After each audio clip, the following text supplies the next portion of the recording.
Assalamualaikum warahmatullahi wabarakatuh. Rencang-rencang yang ada di pondok, saya sudah punya makomnya Mbah Yai Fadl sama fotonya. Coba saya bicara dengan korinnya beliau, kira-kira karomahnya beliau dahulu kala ketika beliau membuka pesantren baru itu apa. Oke. Assalamualaikum warahmatullahi wabarakatuh. Alhamdulillahirrabbilalamin. Allahumma sholli ala sayyidina Muhammad. Amma ba'du. Saya Ahmad Rifai dari Desa Bukek, Kecamatan Telanakan, Kabupaten Pamekasan. Dulu pernah nyantri di Pondok Pesantren Miftahul Qulub Polagan. Insya Allah kalau saya tidak salah antara periode 1992 93 sampai 1995-96. Jadi saya di sana itu kurang lebih 3 tahun lebih dikit. Lalu saya pindah ke pondok yang lain.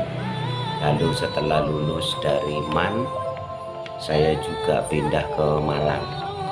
Setelah selesai dari Malang, kuliah, kemudian saya kembali lagi ke pondok untuk menjadi tenaga pendidik di sana. Insya Allah tahun 2023 sampai 2027 awal. Jadi agak lumayan mengabdi di pondok pesantren sebagai tenaga pendidik atau guru. Atas permintaan teman santri yang ada di sana yang menulis tentang biografinya Mbah Yai Fadli Siraj, saya tidak banyak tahu tentang beliau, masa lalunya, masa hidupnya, karena saya waktu itu hidup di zamannya Kiai Syafi, tetapi yang paling lama saya bersama Kiai Mukri Fudoli Siraj.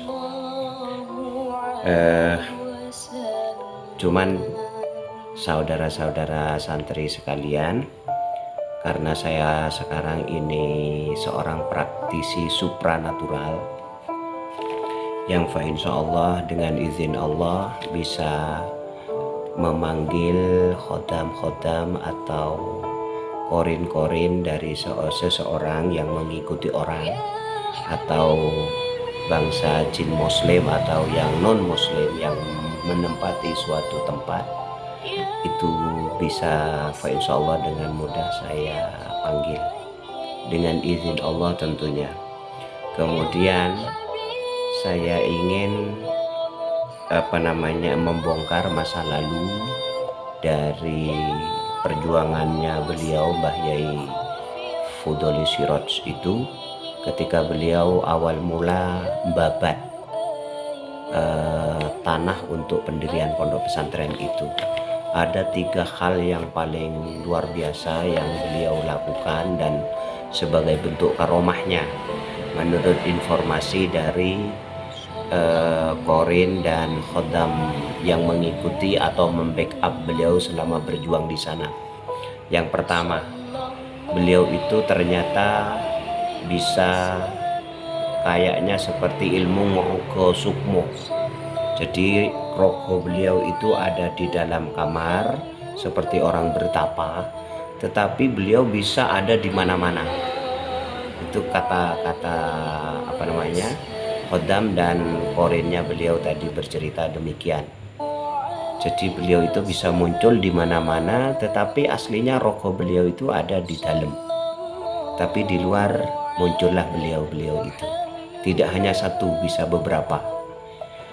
Itu yang pertama. Kemudian yang kedua, beliau punya kemampuan hikmah peparing saking Gusti Allah, yaitu ketika beliau memahami sebuah teks ilmu, baik itu Quran maupun kitab, beliau itu di atas rata-rata orang. Jadi ketika beliau melihat tiba-tiba kemampuan beliau itu sudah completely di dalam pikirannya. Jadi seperti ilmu laduni begitu itu.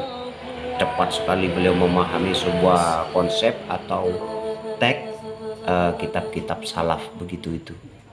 Itu kehebatan beliau itu yang nomor 2 demikian. Kemudian yang nomor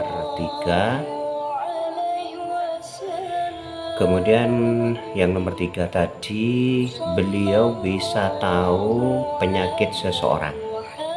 Ketika ada tamu berkeluh kesah begitu, beliau langsung bisa menebak penyakitnya orang dengan cara melihat tangannya.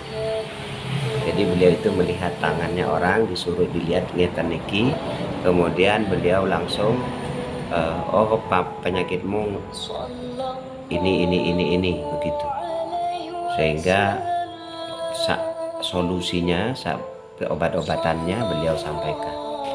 Mungkin itu sebenarnya banyak katanya tadi, cuman yang paling utama menjadi buah bibir tentang kehebatan beliau itu. Sekelangkong saya banyak saporana, ini cuman kabar goib yang saya lakukan komunikasi. Bisa saja benar, juga bisa saja salah. Bisa di cross check dengan cerita yang lain. Kalau mendekati benar sebagaimana buah lisan orang di masyarakat, Pak, insya Allah benar. Tetapi saya yakin ini benar. Terima kasih. Assalamualaikum.